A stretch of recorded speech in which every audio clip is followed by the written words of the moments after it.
Welcome back to Talking Lamar. On this episode, we're going to talk about another one of my favorite action stars, Arnold Schwarzenegger. What are you talking about? What are you talking about? Sorry, I forgot what I was talking about. What are you talking about? I am talking to you. That's just what I was talking about. It's Talking Lamar. You know, Arnold Schwarzenegger's been around for a long time. He was born July the 30th, 1947. And he was the second son of Gustav Schwarzenegger and his wife Aurelia. Arnold had this really tough childhood. He had a terrible relationship with his father. His father was an Austrian police chief who supported Germany in World War II, and he was very abusive to Arnold. He always thought that Arnold was not his biological son. I don't know where this came from, but he thought that. And because of that, he showed all the favoritism to Arnold's brother, Meinhard. And Arnold had been active in sports and he had begun to lift weights, and he saw this movie, Hercules, with this guy. His name was Reg Park, and he was a bodybuilder that was very famous. He was on the cover of the bodybuilding magazines. So Arnold dreamed of being this famous actor, moving to the United States, and his plan was to make that happen through becoming a championship bodybuilder. Now, his parents, and back then, who would have thought about it? They didn't understand bodybuilding. His dad told him one day, he goes, look, if you want to do something with muscles, chop some wood. I mean, do something, besides going to a gym. And his mother couldn't understand why instead of pictures of pretty girls on his wall, he had oily men in bathing suits. It was a real concern for her. But like all Austrian men, Schwarzenegger was required to go 1 year in the military when he turned 18. Everybody had to do it. Unfortunately, that year of service started to interfere with his bodybuilding career, and he was just beginning to get going. And so he had a competition on a weekend, and he couldn't get a pass, so he went AWOL to compete in the competition, and he got thrown in military jail for a week or so. And he met this guy, Charles Bennett. He had been a judge at Schwarzenegger's first Mr. Universe competition. And Arnold didn't win, but Bennett saw some potential in him, and he offered to be his coach. And Schwarzenegger's family had always been poor, so he just really didn't have any money to pay for room and board while he trained. So Bennett moved Arnold into his home in London to live with the family while they prepared for Arnold's second Mr. Universe competition. He was 19 at the time. And when Arnold left Austria to go into America, he never looked back. He stayed close to his mother, but he didn't attend his father's funeral or his brother Meinhard. Both of those passed away. But despite their relationships, Schwarzenegger didn't turn his back on his brother's family. When Meinhard died, he paid for the brother's 3-year-old son Patrick's entire education, later provided support for him, and he immigrated him to America. So he took care of his nephew. Arnold says he didn't regret his childhood for however hard it was, because what he hated as a kid drove him to what he had to do to get out and go live his dreams. And he moved to America when he was 21 years old. He barely spoke any English. He had no money, but he started training at Gold's Gym in Venice, California, getting ready for the Mr. Olympia competition. And in addition to getting all swole up for the competition, Schwarzenegger began to learn English. And he was the youngest winner of the Mr. Universe competition at 20 years old. He was the youngest winner of the Mr. Olympia competition at 23. And he went on to win that title 6 more times. But now, before his bodybuilding success, he had to pay the bills. He had a successful bricklaying business in California. And his partner was Franco Columbu. If anybody knows anything about the bodybuilding world, Franco Columbu was a big deal. And actually, Arnold defeated him in the Mr. Olympia competition, but they became partners. And rather sooner than later, he finally got the letter from Joe Weider. And if you don't know the name Joe Weider, then you don't pay any attention to bodybuilding. Joe Weider he put it on the map. I mean, he was the guy that put it on the map. So he got the letter from Joe Weider, and he knew he was on his way. Weider put him under his wing. He taught Arnold the business side of bodybuilding, and he got him set up for all the success that was going to come to him in the future. Joe Weider put him on the cover of Muscle and Fitness magazine constantly. I mean, he really put him out there. He made Arnold Schwarzenegger the first name in bodybuilding. And although he wasn't a household name, people began to know who he was. And Schwarzenegger had everything going against him when he started the acting career. He was told that his body was too muscular, his accent was too heavy, and his name was too confusing, and he could just never become a success. They ain't no quitting this old boy. His first film was the less than legendary B movie Hercules in New York. He made that in 1969. Now, in this masterpiece, Hercules becomes bored with his life on Mount Olympus, travels to New York City to engage in delightful hijinks, which include fighting a bear in Central Park and chasing a car full of mobsters while he's on an actual chariot. He was so bad at English and his accent was so strong that they credited him as Arnold Strong, not Arnold Schwarzenegger, and they dubbed his voice in with somebody else's. So when you watch this, it's not him talking because nobody could understand what he was saying. And, this could have been a negative, but he didn't focus on the negative. What he looked at was the fact that when he was a kid, he had dreamed of being the bodybuilder, starring in a movie as Hercules, just like his childhood hero, Reg Park. And now he's doing exactly what he had dreamed of. I mean, that's a pretty big deal. One of his biggest rules that he continues to live by is if you want your dream to come true, you can't just dream it. You got to visualize it. You got to look at it, and you got to look at it coming true, and you got to figure out what you got to do to get there. And so Arnold dropped the whole other, the pseudonym of Arnold Strong, and he insisted upon using his real name, which turned out to be the right choice. Because not only did audiences have no trouble pronouncing Schwarzenegger, it became synonymous with badass action and is one of the most recognized names in the entire world. I mean, he knew what he was doing. Now, his first big success was a documentary, Pumping Iron. And that documented the training of several bodybuilders for the 1975 Mr. Olympia competition. And the documentary is really notable for giving an inside look at the world of competitive bodybuilding. And it also featured Lou Ferrigno, who went on to become the Incredible Hulk. Now, like all the other actors that are all starving, Schwarzenegger spent his early career making guest appearances on television anytime he could in the 70s. He did guest spots on the streets of San Francisco. He did the San Pedro Beach Bums. He had a cameo as a masseuse in a Lucille Ball movie. He landed a starring role in the 1980 movie, The Jane Mansfield Story, in which he played Mansfield's husband, Mickey Hargitay. Hargitay, the father of Law and Order's SUV star Mariska Hargitay, he was a bodybuilder turned actor, and he was a former Mr. Universe champion. So this whole bodybuilding thing, I mean, there's a lot of people using this to springboard to a lot of different stuff. But now when I say starving actor, he really wasn't a starving actor. While within 5 years of him landing on American soil, he was worth $1 million. Because of his brick business and because of all of his, his weightlifting stuff. I mean, this guy's a worker. This guy is a worker, and he's a smart businessman. And he bought a bunch of real estate in California. He would take all the money he made and he would buy real estate. And to this day, he's one of the not the largest, but one of the largest landowners in California because he's big into that. So he did work his way up. He's trying to get somewhere. So he had an interview with a film producer, Dilo De Laurentiis.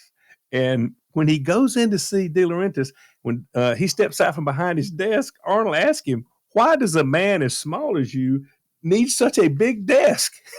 Why would you do that in an interview? But that really ticked off De Laurentiis. And he said, I cannot use you. You have an accent and I can barely understand you. And Arnold said, well, that's funny. You have an accent too. He threw him out of the office. Arnold's agent was really ticked off because he said, that is a record, 1 minute and 40 seconds. It's the shortest meeting I've ever set up. It was ridiculous. But audiences in the 1980s, they had this appetite for action movies. And after a decade and a half of bodybuilding and getting his acting stuff together, Arnold was ready. His breakthrough film was Conan the Barbarian. It was in 1982. And I don't know if anybody, I love that movie because I used to read the Conan comics, but he did such a great job in his limited acting ability. He still did a great job because he's swinging a sword and cutting people's heads off and fighting. It was great. And it turns out the producer of the movie, when he showed up, was Dino De Laurentiis. He did not want to give him the part. The director had to threaten to quit if he fired Schwarzenegger. So they went ahead and made the film. He did really well. He made a sequel that didn't do not quite so good in 1984, but that is still a good year for him because that was the year he made his most iconic film, The Terminator. That made him a superstar. Now, it seems hard to believe now, but Schwarzenegger wasn't James Cameron's first choice to play the Terminator. Cameron originally wanted somebody who looked very normal and average and could just disappear into the crowd. The studio itself initially wanted Arnold to play the hero, Kyle Reese, but Cameron didn't want to cast him because it just didn't seem right. He felt that Schwarzenegger was so big that he would dwarf any actor that they got to play the Terminator. They were going to cast O.J. Simpson to play the Terminator. But after much discussion, they decided that no one would actually buy O.J. as a killing machine. Who knew? The irony. Right? I mean, the irony. But Cameron changed his mind after meeting Arnold, and he realized, oh my gosh, this would be the most unstoppable killer robot you could ever have. And he wrote the line, "I'll be back."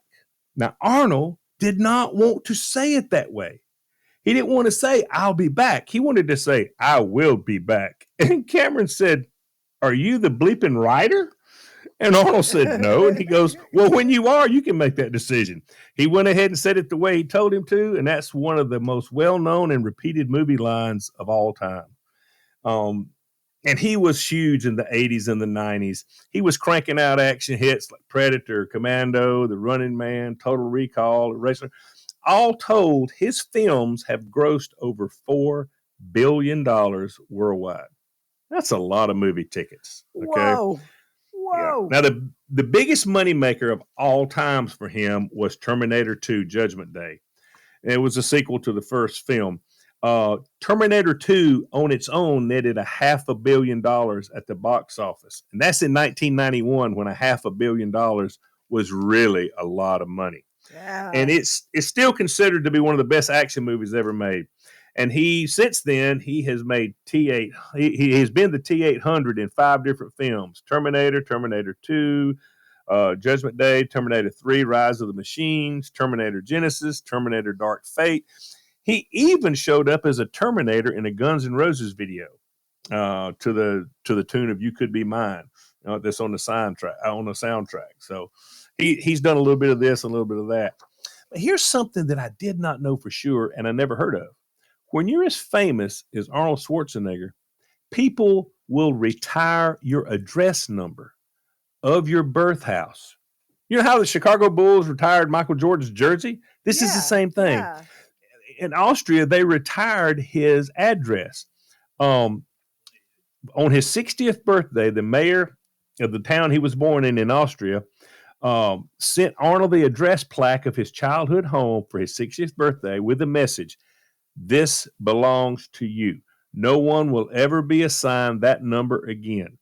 It was the house that he was born in. Have you ever heard of that? I was just going to say, I've never heard of it. Have you ever heard of this happening anywhere else? Is this just an Austrian thing, maybe? I think this must be, because I've never, ever, ever heard of that. That's just crazy. I don't know. I mean, but they did it. Now, as we all know, he became the governor of California from 2003 till 2011. And while he was running, 5 days before the election, the Los Angeles Times, they ran an investigative story where 6 women had came forward to accuse Schwarzenegger of groping them and humiliating them. Now, Schwarzenegger called the story untrue, and he attacked the media for tearing him down, and he sort of admitted vaguely that maybe he had behaved badly sometimes, but then he backstepped from that, and he said, "The reports are all made up. I've never grabbed anyone." Well, a total of 15 women ultimately came forward to accuse him of groping them over 3 decades.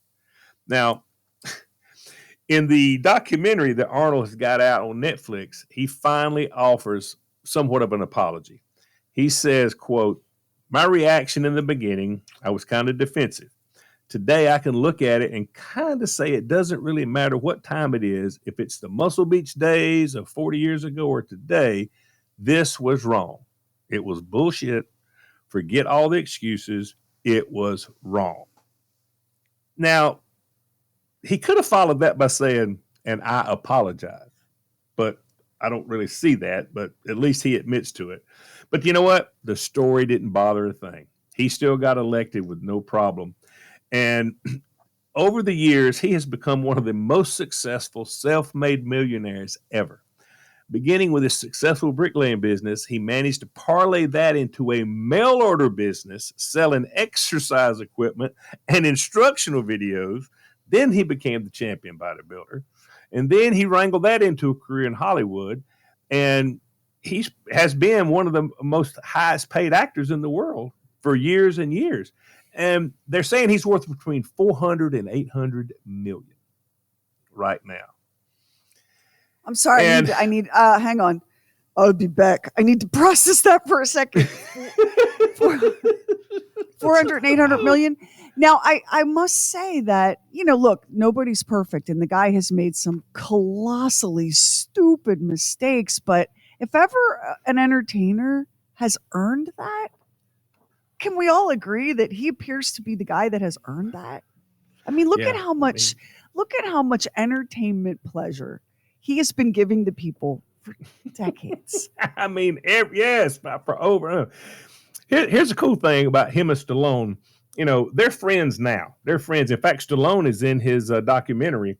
But they each had to have some competition.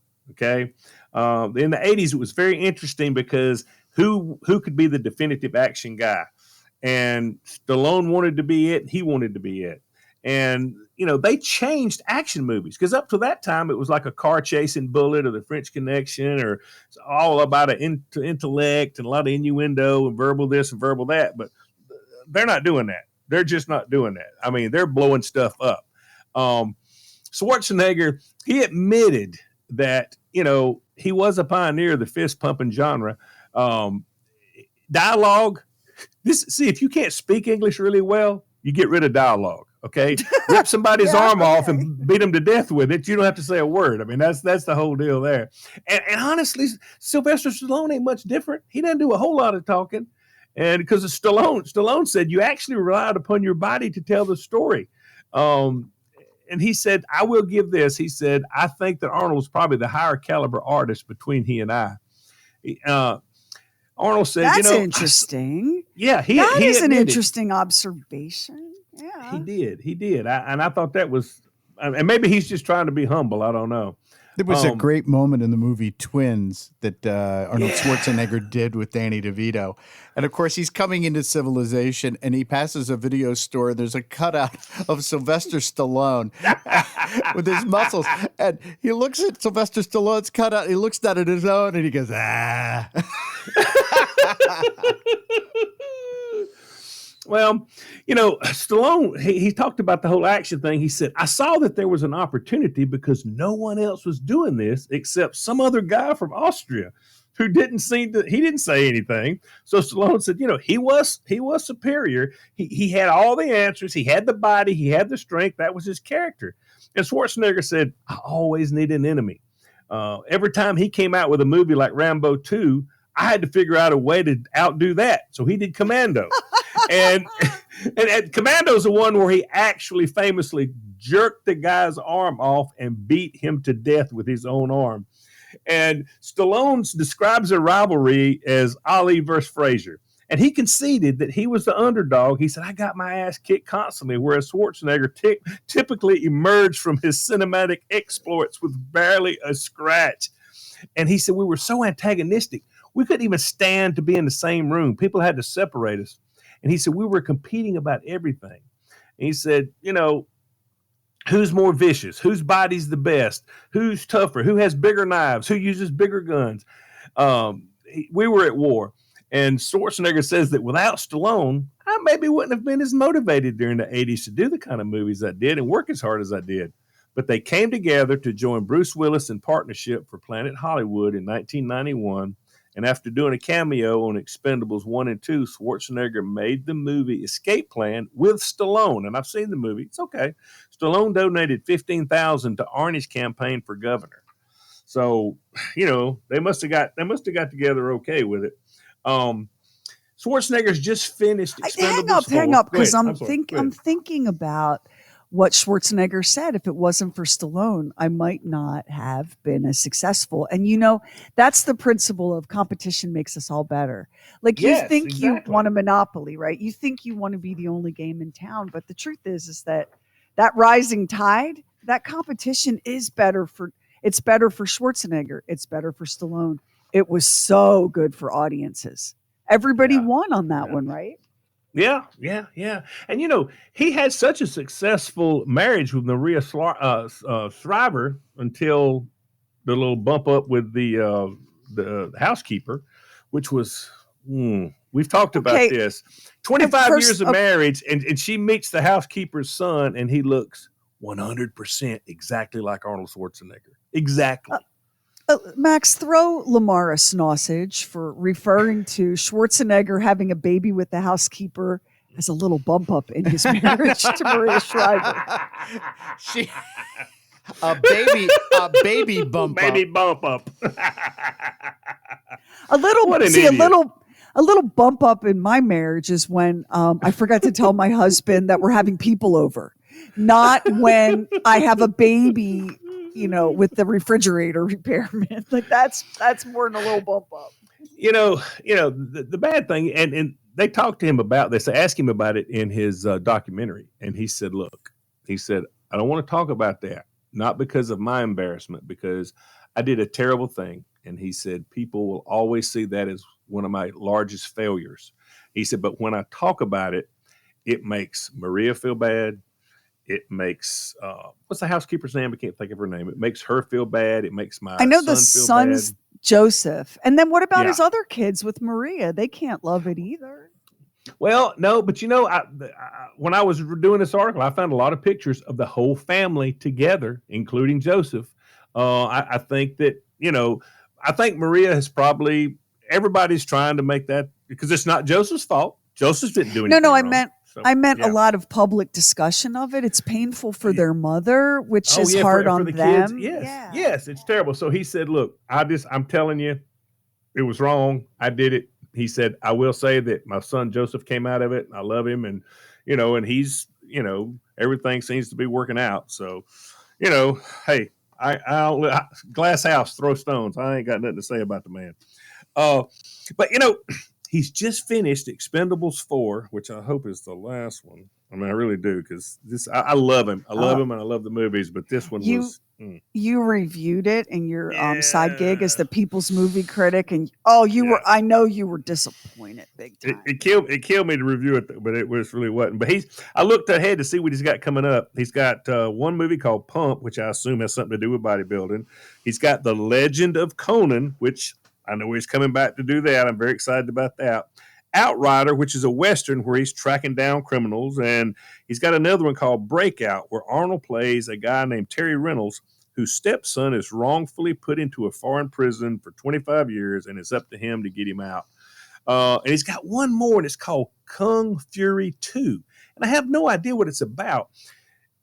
The original was a 30-minute low-budget short, so I have no idea. But those 5 projects are what he's working on for the next year or so.